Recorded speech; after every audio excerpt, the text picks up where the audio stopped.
Neymar মানেই যেন চমক, সেটা ফুটবল মাঠেই হোক বা মাঠের বাইরে। তা এবার নতুন কি করলেন ব্রাজিলিয়ান সুপারস্টার? গাড়ি কিনেছেন একটা, তা তো কিনতেই পারেন, কিন্তু এটা যেনতেন গাড়ি নয়। নেইমার কিনেছেন ব্যাটম্যান সিনেমার সেই বিখ্যাত গাড়ি ব্যাটমোবাইল। স্প্যানিশ ক্রীড়া দৈনিক মার্কার খবর, গাড়িটি আসলে ওয়ার্নার ব্রাদার্সের বানানো মাত্র 10টি বিশেষ সংস্করণের ব্যাটমোবাইলের মধ্যে একটি।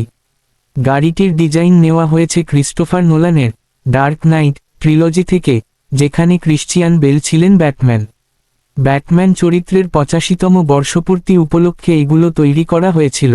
লিমিটেড এডিশন গাড়িটির আসল দাম ছিল প্রায় $30 লাখ, তবে নেইমার কিনেছেন বেশ সস্তায়, মাত্র $15 লাখ, বাংলাদেশি টাকায় প্রায় 18 কোটি খরচ করে।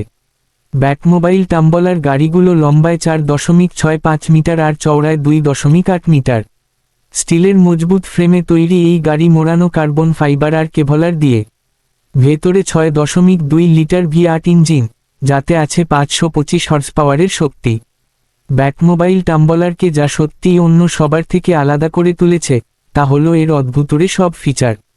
সিনেমায় ব্যবহৃত গাড়ির মতোই এটি ধোঁয়া বোমা ছুড়তে পারে, সঙ্গে আছে একটি রেপ্লিকা জেট ইঞ্জিন, একটি অকার্যকর মেশিন গান, নিজের মতো নড়াচড়া করতে পারা স্পয়লার এবং ব্যাটম্যান ও রবিনের ককপিটের আদলে তৈরি 2 আসনের বসার জায়গা।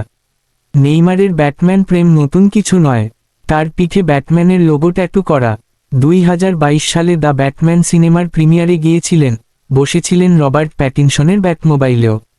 এবার সেই গাড়ি কিনে ফেললেন। এত শখ করে এত টাকা খরচ করে গাড়িটা কিনলেও নেইমার এই ব্যাটমোবাইল টাম্বলার নিয়ে রাস্তায় বের হতে পারবেন না।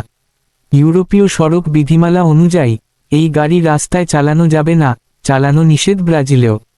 অর্থাৎ এটি শুধু তার বিলাসবহুল গ্যারেজের শোভা হয়েই থাকবে। ধন্যবাদ ভিডিওটা শেষ পর্যন্ত দেখার জন্য। লাইক, কমেন্ট আর শেয়ার করতে ভুলবেন না। সাবস্ক্রাইব করে আমাদের সাথে থাকুন। কেমন লাগলো জানাবেন নিচে। আগামী ভিডিওতে আবার দেখা হবে ইনশাআল্লাহ।